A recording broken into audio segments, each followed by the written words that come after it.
Have you ever been caught in a situation where you need to take an emergency selfie with your girlfriends and you really don't want to look like you've been running a marathon? Well, this is what I can do, and if you don't have a powder, don't worry. You might either check your girlfriend's handbag with maybe an emergency face blotter like this. But if you're not a fancy girl like me, don't worry, just reach across the brunch table, take a piece of tissue. Oh, not like that. One for you and one for your frenemy. And you can blot your face to take out all the extra shine. Of course, you should do it discreetly, maybe in the powder room. The great thing about blotting your face is that once you blot your face, when you press the tissue onto your face, it lifts off the oil but keeps the pigment on the surface of your skin. Also, this prevents it from looking cakey, and you can reapply makeup easily and you wouldn't have more products smeared all over your face. Now, the important thing about this tip is that you don't actually need more makeup to freshen up your makeup. You just need a tissue to press it on, lift off the oil, and keep the pigment in your face to keep your whole makeup looking fresh.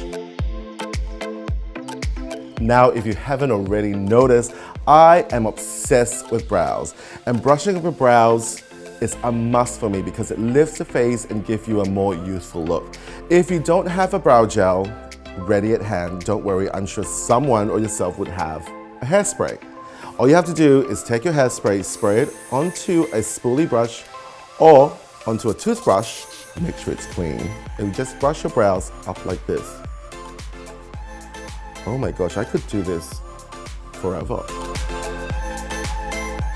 As a graduate from my course, I want to tell you all about spoolies.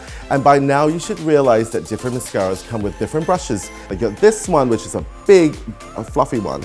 And then you have a regular one, a tiny little pointed one, and maybe a little curly one. So my great tip for you is when you finish your mascaras, keep the wands so that you can have a wardrobe of spoolies to give you different flutter of lashes.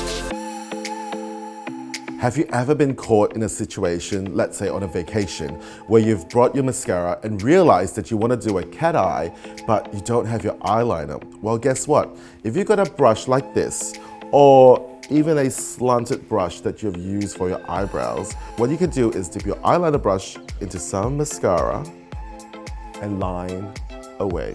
You want your makeup kit to work smart for you, so maybe sit back and have a think about which products can multitask, so that you can bring less products and have maximum glamour.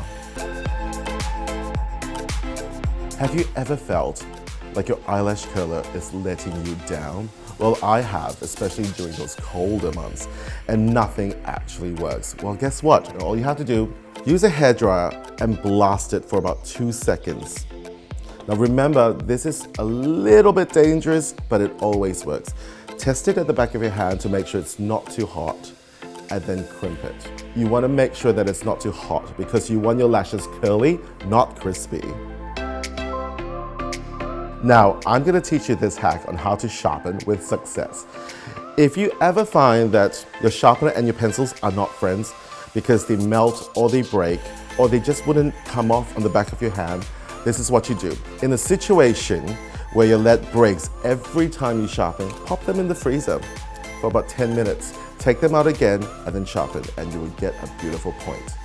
And during colder months, if you're trying to line your lips or your eyes and nothing, I mean nothing, there's no color payoff, what do? Take your trusted hairdryer, give it a blast for 1 minute, and you find that the color will glide away.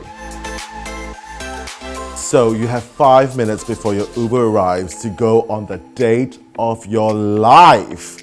And you look in the mirror for a final check and oh my Lord, there is a massive pimple about to erupt. What do you do? Because if you cover it with too much foundation, it's just gonna look like a lamington really. So this is my trick. Now it's always great to have anti-redness eye drops in the fridge or in a very fancy cup of ice like this. Use a cotton tip, drench it like you wouldn't believe it. Place it on the problem area and watch it disappear. Now you can go to meet your date. You travel across the Atlantic, your eyes are puffy, maybe you had too much salt the night before or too much to drink, and you wake up the next morning and you look like a blow up lie-low in the pool. What are you gonna do? All you need to do is take a used and cleaned chamomile tea bag, place it over your eyes, and no one needs to know what happened last night. So you're trying to do the ultimate smoky eye of your life, and then you look 2 millimeters down and half of the product is actually on your cheek. That is not on. Well, what are you gonna do about it? Get some panty liners like this. Open it up, and all you have to do is get scissors. Stay with me, okay? And then you just cut like a little oval, like this. I love an art and craft afternoon. And we peel off the sticker. I might need my very luxurious compact. I will just paste it on like this. No one needs to know. Try not to do any Facebook Live when you're doing this. And this will literally grab all your eyeshadow fallout. What do you think? You can't even see the bags under my eyes. Maybe I should go out. So, you're caught on a desert island with a really hot guy, and it went from typhoon to tropical in 2 seconds, and you really need to share out your foundation because it's just too hot. Well, what are you gonna do? Take your regular foundation, give it a good shake, put 50% foundation, this looks like chocolate sauce really, and 50% moisturizer, and mix it together, and you're sharing it out for that beautiful natural finish.